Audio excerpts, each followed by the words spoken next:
Hello traders, FX Pip Collector here. Today is Thursday, March 21st, and this is my recap of the top viewed videos of the day. And gold versus the dollar came in number 3 today, so I'm going to do a quick recap.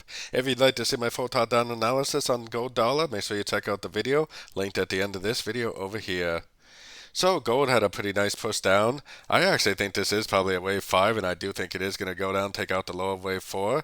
I think we're probably in a downtrend right now, which, like I said, is probably likely to be a wave A, and then most likely it will take out this low of wave 4. So going down to the 1 hour time frame. 1 hour time frame, I actually have my Fibonacci retracement on here. Now I do admit that this is 3 waves down, and there's definitely always a chance that it could just keep on trending up, especially because I think it's a 3 of wave 3 on the weekly and monthly time frame. But I actually think this move up is very probably more likely to be a crescent to this move down, because I think this is a wave 5, which means that I would personally be looking for 3 waves up to a Fibonacci level. Nice impulsive engulfing breakup structure to the downside would be what I would like to see for another sorting opportunity for the continuation of the downtrend.